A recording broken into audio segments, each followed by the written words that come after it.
Hello students, मेरा नाम राकेश गुंडाने है। मैं इलेक्ट्रिशियन ट्रेड को पढ़ाता हूँ। आज का हमारा टॉपिक है एलिमेंटरी फर्स्ट एड। अब ये एलिमेंटरी फर्स्ट एड क्या है?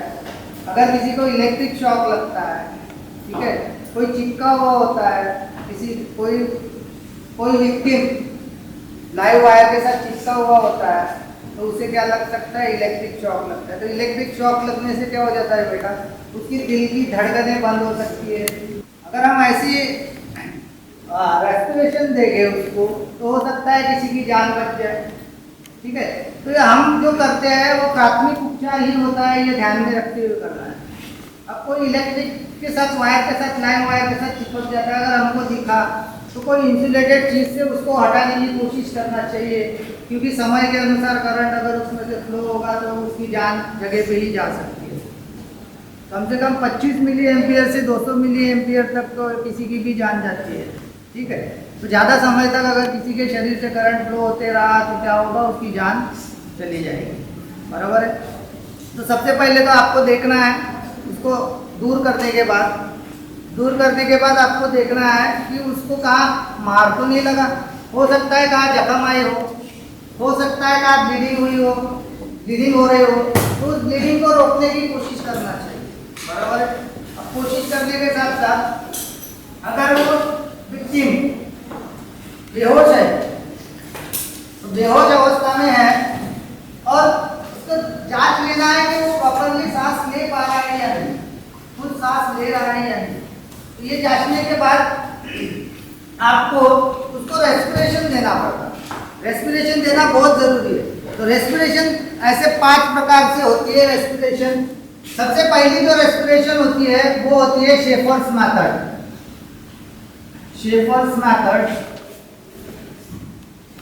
दूसरी जो रेस्पिरेशन होती है वो होती है नेल्सन मेथड। तीसरी जो रेस्पिरेशन होती है वो होती है माउथ टू माउथ। चौथी जो होती है रेस्पिरेशन वो होती है माउथ टू नोज। और पांचवी जो होती है बेटा वो होती है आर्टिफिशियल रेस्पिरेशन। हम इतने पद्धतियों का उपयोग कर किसी भी विक्टिम की हम जान बचा सकते हैं।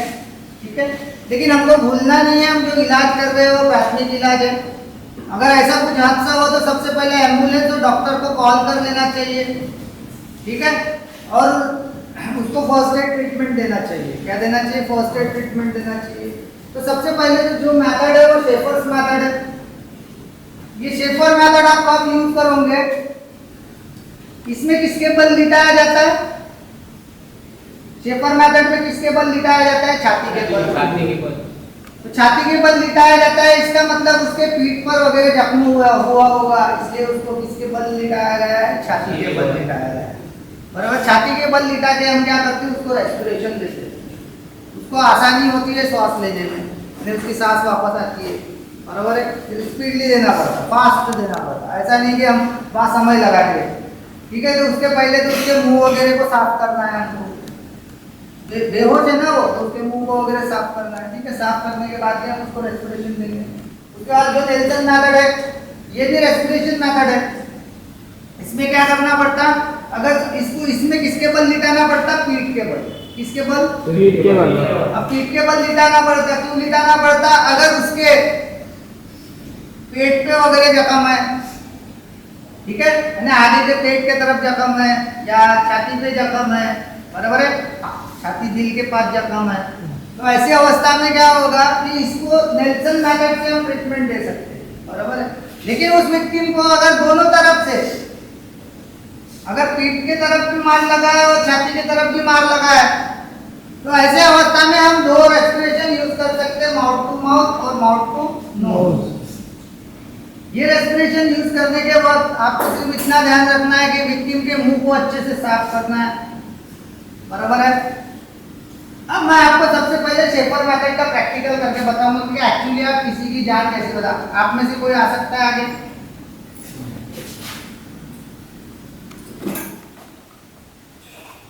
एक ड्रिल करके बताऊंगा। समझ जाओ कि ये इसको इलेक्ट्रिक शॉक लगाया था, शॉक समझ जाओ इसको इलेक्ट्रिक शॉक लगा है। मैं सबसे पहले क्या देखूंगा, एक आध इंसुलेटिंग चीज देखूंगा, कोई भी इंसुलेटर। अब कॉटन भी बोले तो एक इंसुलेटर ही है, कपड़ा भी इंसुलेटर ही है, सूखा डंडा भी एक इंसुलेटर है। तो मैं क्या करूंगा, इसको झटका देके दूर करूंगा। झटका देके क्या करूंगा, हाथ को झटका मारूंगा, ऐसा नहीं, हाथ को झटका। अब हाथ को झटका मारूंगा तो ये क्या होगा, गिरेगा, क्योंकि ये बेहोश है, अभी गिरेगा है ना, ऐसे गिरेगा। तो उसको ध्यान रखना पड़ेगा कि ये गिरना भी नहीं चाहिए। इसको एक आदमी का तो काम नहीं रहेगा, वह दो लोगों का काम रहेगा। तो मैं जब उसको अलग करूंगा तो कोई पकड़ने के लिए भी होगा, ठीक है। अब पकड़ने के लिए होने के बाद इसको सबसे पहले मैं आराम से एक जगह पे लेके आऊंगा। अब ये खुद तो चलते हुए नहीं आएगा, तो इसको हमको यहाँ उठाना पड़ेगा। तो किसी दो लोगों की तो जरूरत होगी, ठीक है। उठाते हुए हम यहाँ इसको लाएंगे, उठाते हुए लाएंगे तो दो लोग तो लगेंगे। अब ये हैवी है, बहुत ज्यादा भारी है, वजनी है, तो इसके लिए तो एक आदमी का तो काम है ही नहीं, कोई तो रहेगा, उसकी मदद ले लेना। फिर इसको क्या करेंगे, हम सुलाएंगे। अब हम सबसे पहले कौन सी मेथड कर रहे हैं, शेफर्ड मेथड। तो सुलाने के बाद तो ये सुलाएंगे। सुलाने के बाद क्या करेंगे, ये सुलाए, इसको नॉर्मली रखे, ठीक है। पर ये बहुत स्पीडली करना है, ऐसा नहीं कि लाया और बस धीरे से सुलाया। इसके बाद इसको दोनों की मदद से इसको उल्टा करेंगे, ठीक है, ठीक है। अब ये बेहोश है, इसके दोनों पाँव को आपस में जोड़ देंगे तो दो लोग को की मदद तो लगेगी, ठीक है। इसके हाथों को क्या करेंगे, रखेंगे क्लियर है। अब क्या करेंगे, तुरंत इसके पीठ के पास बैठ जाएंगे, पीठ की हड्डी है, पीठ के पास बैठ जाएंगे। और पीठ के पास बैठने के बाद क्या करेंगे, दोनों अंगों को साथ में जोड़कर इसकी पसलियों के सेंटर पॉइंट पे, जो पसलियों के सेंटर, और ये पूरे उंगलियों को क्या करेंगे, इसके पसलियों पर फैला देंगे। फैलाने के बाद क्या करेंगे, हम ऐसे पोजीशन में बैठेंगे कि इसके ऊपर हम आगे जब आए तो प्रेशर पड़े, फिर रिलीज करें, प्रेशर रिलीज, प्रेशर। ऐसा हमको 1 मिनट में कम से कम 15 टाइम्स करना है। कितने टाइम, 15 टाइम्स करना है। अब इसकी जो गर्दन है, गर्दन को बेंड करना हम नहीं भूलना, ऐसा नहीं रहना चाहिए क्वेश्चन, राइट। ये गर्दन को क्या करना है, हमको बेंड करना है प्रॉपर्ली। और ऐसे रेस्पिरेशन तब तक देना है जब तक उसकी नॉर्मल सांस नहीं आती, जब तक वो नॉर्मली श्वास नहीं ले सकता, रेस्पिरेशन नहीं ले सकता, तब तक ये प्रक्रिया हमको करना है। तो इसके लिए भी 2 आदमी की जरूरत होती है। एक आदमी इसके हाथ पकड़ के रहेगा, फिर मुंडी सीधा करेगा, दूसरा आदमी तुरंत बैठेगा और वो इस विक्टिम को रेस्पिरेशन देगा। ये है शेफर मेथड। इसमें मैंने बताया आपको, अगर छाती के तरफ अगर कहाँ जख्म वगैरह है तो ये पद्धत का हम यूज करेंगे, क्लियर है। उसके बाद दूसरी पद्धत है नेल्सन मेथड। नेल्सन मेथड में क्या है कि इसको हमको पीठ के बल लिटाना है। किसके बल, पीठ के बल लिटाने के बाद इसके दोनों पाँव को, ठीक है, एक साथ मिला लेना है। इसके हाथ को पीछे ले लेना है, पीछे रखना है, ऐसा, क्लियर। अब यहाँ रखने के पहले इसके नीचे एक तकिया रखना है कि इसका सिर ऊपर हो सके। क्या करना है हमको, इसके नीचे तकिया रखना है,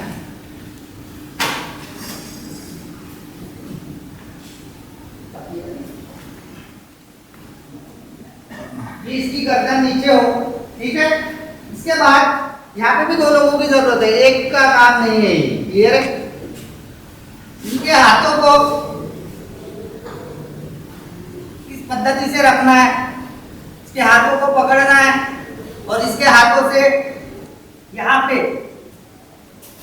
प्रेस करना है, आगे जाना है, पीछे आना है, फिर से हाथों को पीछे लाना है, फिर से प्रेस करना है, फिर से पीछे लाना है, ठीक है, फिर से प्रेस करना है, फिर से पीछे लाना है, ऐसा कंटिन्यू करते रहना है, क्लियर है। इससे क्या होता है, हवा अंदर जाती है और जैसे ही आप इधर लाते हो हवा बाहर रिलीज होके निकलती है। तो इससे क्या होता है, उसके फेफड़ों में हवा भरती है और निकलती है, जिससे हार्ट की बीट्स चालू हो जाती है, क्लियर है। ये भी एक पद्धत है। उसके बाद और एक दूसरी पद्धत है, अगर किसी को हार्ट अटैक आता है, अचानक हार्ट अटैक आता है काम और हमको कोई जरूरत नहीं, तो हार्ट अटैक में बहुत बार आपने देखा होगा, किसी फिल्म में किसी वीडियो में देखा होगा कि एक प्रकार से रेस्पिरेशन देते उसको। किस प्रकार का रेस्पिरेशन देते? तुरंत देना पड़ता वो। उसका हार्ट कहाँ रहता है आपको पता है? ये यहाँ पे रहता हार्ट है ना, पसली हो गई एकदम नीचे वाला, नीचे वाली पसली के बाद हार्ट रहता है। यहाँ क्या करना है हमको, ये दोनों हाथों को इसके पसली यहाँ पे देखना ऐसा, ये पोजीशन में हाथों को रखना पड़ता क्रॉस, और क्रॉस रखने के बाद इसको कंटिन्यूअसली क्या देना पड़ता? रेस्पिरेशन देना पड़ता। समझ लो, धीरे धीरे ऐसा नहीं दावत में धीरे धीरे रेस्पिरेशन देना पड़ता। तो ये कौन सी है? ये तत्काल किसी को हार्ट अटैक वगैरह आता है, हो सकता है हमको ये सारी प्रोसेस मालूम होता, हम किसी की जान बचा सकते हैं। क्लियर है? उसके बाद मैंने आपको बताया कि माउथ टू माउथ और माउथ टू नोज ये पद्धत करना कर सकते हैं आप। इसमें कुछ नहीं करना है, विक्टिम को सुलाना है, उसके मुंह वगैरह साफ करना है। मुंह साफ करके अगर मुंह में हवा भरनी है तो मुंह को फैलाना है। माउथ टू माउथ बोले तो माउथ से माउथ में, माउथ से, और माउथ टू नोज बोले तो माउथ से नोज में हवा डालना है। कहाँ डालना है? नोज में। तो ये पद्धत थोड़ी है लेकिन हम कर सकते, ठीक है, लेकिन ये सबसे अच्छी पद्धत है और इससे रेस्पिरेशन जल्दी से वापस भी आ सकता है। हाँ, अगर ये पद्धत करते हैं, लेकिन बहुत से लोग हिचकिचाते हैं ऐसी पद्धत करने से, बराबर है। उसके बाद एक का आर्टिफिशियल रेस्पिरेशन है, आपने हॉस्पिटल में देखा होगा, एक कृत्रिम यंत्र रहता, एक कृत्रिम यंत्र रहता, यंत्र उसमें बलून रहता, उससे हम क्या करते, किसी भी पेशेंट या किसी भी व्यक्ति को क्या करते, रेस्पिरेशन देते, तो आर्टिफिशियल रेस्पिरेशन में आता। तो बच्चों ये एलिमेंटरी फर्स्ट एड था, ये हमको इसलिए जरूरी है कि हम जिस फील्ड में काम करते हैं, इलेक्ट्रिशियन फील्ड में, हो सकता है किसी के साथ हादसा हो या हमें ऐसी कोई ज़रूरत की चीज़ दिखेगी और हो सकता है हम किसी की जान बचा सके, तो ये चीज़ें सीखना बहुत ज़रूरी है। तो ये आज का प्रैक्टिकल था। मुझे लगता है आप सभी को समझ में आया होगा कि किस पद्धति से हमको रेस्पिरेशन देना है। इसी प्रकार मैं आज का टॉपिक क्लोज करता हूँ। धन्यवाद।